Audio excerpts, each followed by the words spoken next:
Welcome to the Noon at Northside podcast with your host, Pastor Stephanie. Well, welcome back, everybody. Well, it seems like it's been forever since we've had an episode, but I'm excited to tell you that today we've got our guest speaker who is going to help finish out our conversation from May on mental health. Today we have Dr. Teresa Garner, who was my professor at Olivet Nazarene University. She is one of the people who, at Olivet at least, is who I would consider an expert on the conversation of connecting or understanding the brain and connecting it to our faith. When I was at Olivet, I took a lot of classes with her when it came to faith and trauma, understanding the brain development through childhood, adolescence, and all sorts of things like that. So I'm really excited that she's here with us today and that she's going to be sharing a little bit about, what she knows about mental health and connecting to the church. My name is Dr. Teresa Beth Garner, and it is a privilege to be with you today.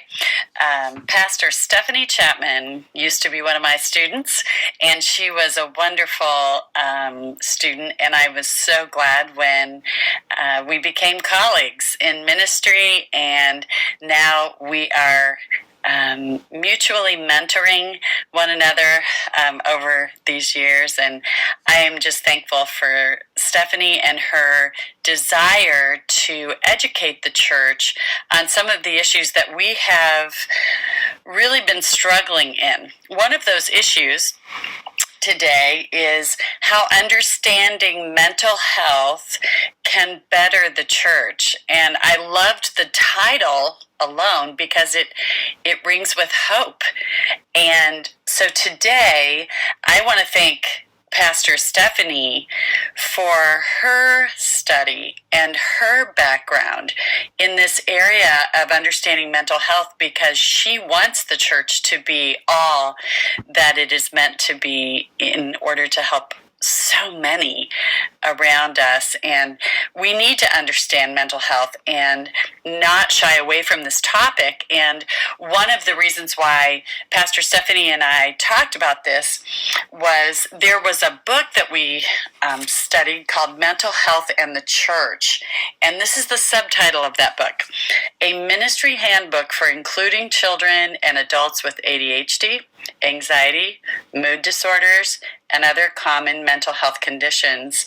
And this book is by Stephen Gersovich. He is a doctor. He sees students and children and families on a daily basis as in his practice. And some of the things I will be sharing with you today actually come from that book, because I really believe we need to understand all that is going on and all that needs to be dealt with. So, what do we need to know? Well, I think there's so much we need to know. So this is like a 20-minute segment, so I want to share with you just a few things that I think we need to know just off the bat, okay? So I'm going to read a couple of sections from this because I really think even just from the foreword of this book, it will help you understand the depth of this book. But I think one of the misunderstandings regarding mental illness is something that I have heard as I was growing up in the church, and maybe you have said or heard yourselves. And one of the misunderstandings is this: that God spares this kind of pain and suffering from those with deep and abiding faith. That's just not true. Just as we struggle with physical illnesses and things that happen to our bodies, let's talk about our eyes. When our eyes cannot focus and see something in clarity, then what do? We go and get lenses, contact lenses or glasses, so that we can see more clearly, right? It's not something that we can just change by having more faith. It's not something that we can change by just believing that we're going to be able to see tomorrow better than we see today just because of an attitude change or a heart change. No, there has to be an intervention by a doctor, by someone who can help us see with clarity. In fact, I just had double surgeries. I had a surgery on each eye. In fact, that's why this podcast is a little late coming to you, because I had no idea that I had an anomaly in my eye that if it wasn't taken care of, I could very easily go blind in both eyes.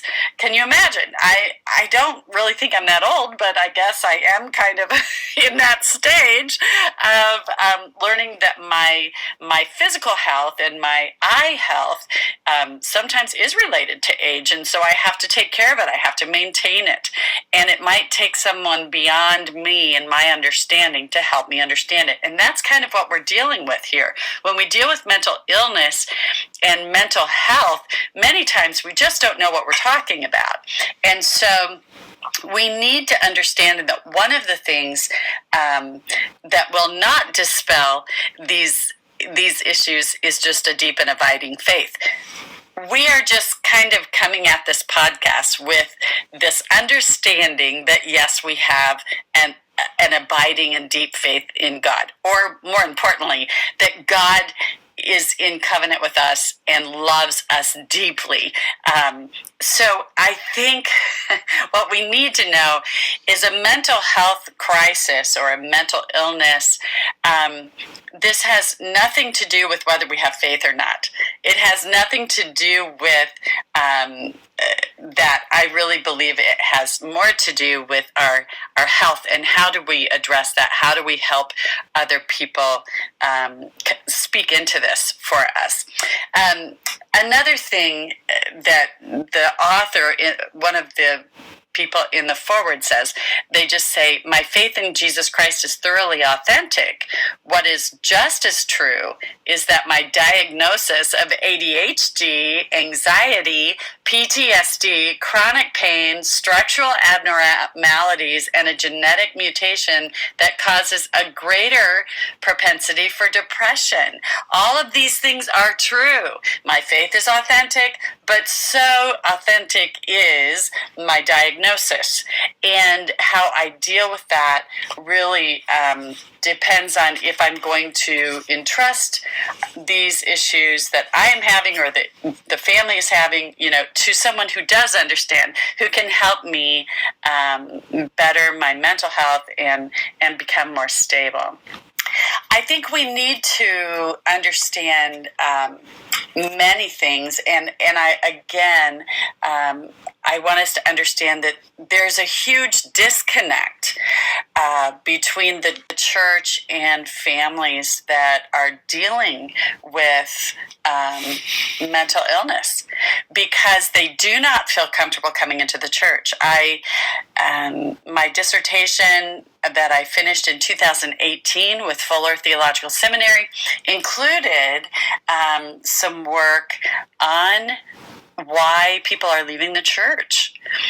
One of the reasons they're leaving the church is because many times we are re-marginalizing those who are already marginalized. Where society has failed many people, the church is also failing many people because we're full of people, human beings, right? And what we don't know is that our lack of understanding on these issues can really hurt people and cause them to think that maybe God doesn't care about them. Maybe God doesn't love them. Maybe God did this to them in some way or blames them for something just because we don't have an understanding of mental illness. So many times there are people that are leaving the church because they're not finding what they need to be comfortable as a family with children or adolescents or members of their family that are navigating mental health and mental health crises or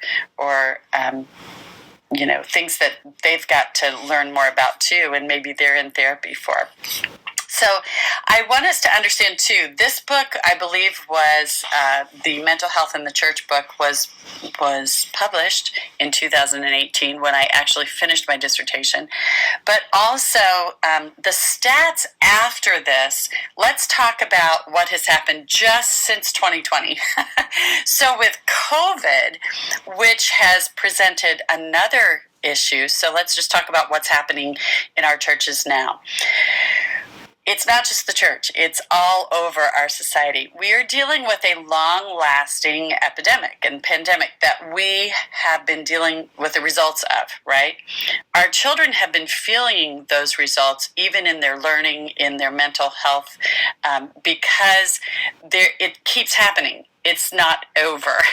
And so as we still deal with this, we now have stats that are newer after 2020 that have shown us that this mental health crisis is, the stats are skyrocketing as far as even suicide and the struggle that is ensuing after we are seeing even learning has taken a hit from COVID in schools or online because students have really struggled to get back on track. And so this has affected so much. I think we have to understand that that there are families walking away from the church because we don't understand what we're dealing with, okay? So let's go back to that piece. On page 16 of this book, this is just really interesting, but I wanted to read this section to you. There's a big disconnect between the two worlds I live in each week. Perhaps you feel it too if you're a church leader, a mental health professional, someone with personal experience of mental illness, or a family member of someone with mental illness. What's the disconnect? And this is what he says. The families I meet through my work as a child and adolescent psychiatrist are far less likely than other families in our community to be actively involved in a local church. As I listened to our children's ministry director discuss the needs of our church's adoptive families and the challenges she was describing were like those of families seeking help through our practice, I began routinely asking parents of the kids I was treating, kids with common conditions including ADHD, anxiety, autism, depression, and other mood disorders, how their child's condition impacted their ability to attend church. Their answers made my jaw drop. I was struck by the hurt and disappointment described by parents following unsuccessful attempts to attend church together as a family. So let me give us just a little bit of background. Maybe some stats here would help us understand how many people this is affecting, right? Now, again, this is from 2018. These stats have drastically changed since COVID and since all the disruption of our schools, of our families, of our workplaces, right? So, again, we are talking about maybe 21% of America's 20 million teenagers experiencing an episode of mental illness categorized as severe by the time they turn 18. The Substance Abuse and Mental Health Services Administration estimated in 2015 that 17.9% of the adult population, or 43 million American adults, had experienced at least one mental illness. And then as far as children, 4.5 million children between the ages of 8 and 15 have a mental health disorder at any given time. So this is not a small issue. This is something that's affecting every one of us every day in some way, whether it's a family member, ourselves, or just understanding how it's affecting someone who is a friend or someone at school. And so how do we deal with this? Another study reported it was a Lifeway study that was research from Baylor University, and the common negative interactions between the church and attendees were, first, there were some church leaders, and I'm sure this isn't you, and I'm praying it wasn't me when I was in church ministry, but church leaders would equate mental illness with the work of demons. This is so damaging to families, so damaging. Just because you don't understand it doesn't mean it's a demon. And I think that's dangerous. That is so dangerous. But that was one of the negative interactions between attendees and the church. Then the next one was the suggestion by someone in leadership that the mental illness was a result of personal sin.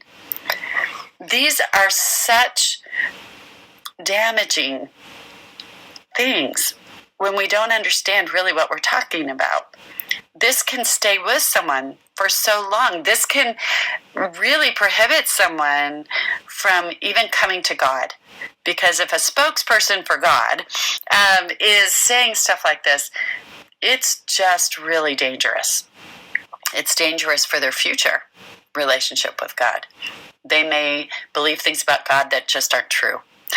And then the third thing that was talked about was they were given advice not to take medication. They just needed more faith, or they just needed.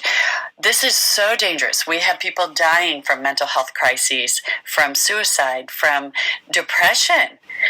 We must be very, very careful how to handle these interactions and how to walk with people. And one of the explanations found on page 22 of this book I think is really helpful. One of the explanations for why we say what we say, or why we just don't deal with it, or why there's a stigma about mental health is this. One possible explanation is that many Christians find it hard to integrate mental illness into our understanding of the relationship between our bodies, our minds, and our souls. Okay, this is the big deal, right? This is something that we call disembodied faith, where somehow our bodies are evil. In fact, we have taken some things out of context in Scripture, and we have said the body is evil, only the spirit is good. That is dangerous. That is dangerous theology, because if we go back to Genesis 1, let's not start with Genesis 3 right now. Let's start with Genesis 1. Go back to the very beginning. What do we see? We see God creating, and God is interested in all of creation, I believe, right? So God is creating, and then God creates human beings. And what does God say? You are very good. I think we have to go back to the very beginning. I think what we have skipped over is we've started with original sin instead of starting with original blessing. Can we just go back to that? Because what we see is a God who believes in body, spirit together. Body, mind, spirit, soul, all together. You are one entity of all of that. And I think we have disembodied our faith in many ways, and we don't understand the connection of our body with our spirit, soul, and I think it's really, really important to remember we're created in the image of God, and God said, you are very good. He didn't separate your body from that. God said, you are very good. good. That includes your body. We've got to get over this stigma associated with mental health. And I think one of the ways to do that is to believe that we and every single person we meet is created in the very image of God.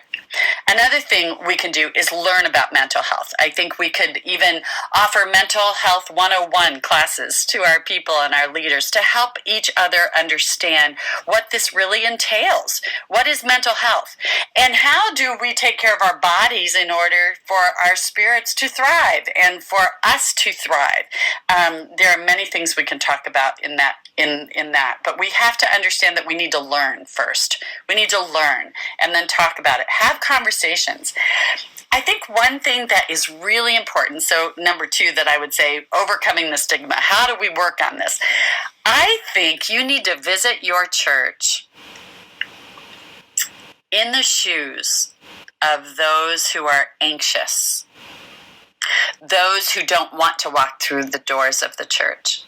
Visit your church through the lens that they see the church with. What do families need that come in and feel uncomfortable? What do we need to understand about what they face on a daily basis in order to help them feel welcome and included when they walk through our doors? Whether we understand all of this mental illness crisis that we're seeing, or that the mental illness we may see in families, how do we help them understand that we may not understand everything, but we want them to be comfortable and we want them to be with us? Do not separate people. This is the third thing that actually this goes under that. Visit your church in the shoes of those who are anxious to walk through the doors. Don't separate people and kids from people who are their companions. Don't, figure out if your rules somehow could be changed or altered that are not prohibitive for them to feel comfortable. And then, just decide how you can provide a welcoming environment. What can we do? Well, there are 7 strategies that are listed in this book. And I can't, this book is so good and there's no way we can get to it. It's already been a few minutes here, but there's this acronym that is helpful, sorry about that, called TEACHER, team. Assemble an inclusion team, people who are trained to include people. E for teacher. Environments. Create welcoming ministry environments. Do you know how this could work? We had 2, in one of our churches, we had 2 autistic teenagers who really had some sensory issues, needed to be aloof and kind of on their own, but they love Jesus with all their heart. Just, never doubt that, seriously. And they ended up sitting in a corner of the church by themselves. Sometimes they wore headphones because sound was a big deal for them. And they would worship God in their own corner. It was awesome. And we understood their need for being alone. Sometimes rooms were provided for people who just needed it more quiet and where they could just be, they could hear, the scripture, they could hear the service. I think that's really important to just know what they need. Listen to those with sensory disorders. Listen to those in families who need a quiet place. Listen. Maybe that's the first thing we should do. Listen, right? So T is for team. Assemble an inclusion team. E is for environments. Create welcoming ministry environments. 3A is activities. Focus on ministry activities most essential for spiritual growth. C for teacher, communicate effectively. H, help families with their most heartfelt needs. Listen to them. What do they need in order to feel comfortable to be in your environment? E, education. Offer education and support. Again, that mental health 101 class, very important. R, empower your people to assume responsibility for ministry. We need to know more about what's happening in people's lives and in their hearts, and we need to understand how to help those who are in the midst of these mental health crises and they're not sure where to go for help and for understanding. We need to understand more. We need to learn. We need to read. We need to ask the Holy Spirit for wisdom. And then we need to prepare our own hearts. How much unlearning do we need to do in order to relearn the ways of Jesus? Compassion, understanding, teaching, being present, but most important, I think, is listening. And those are the ways of Christ. I would also encourage us all to read the book Compassion by Henry Nouwen and his colleagues, and just learning to get over ourselves a little bit, and to unlearn some of the things and just relearn how to be a follower of Christ and a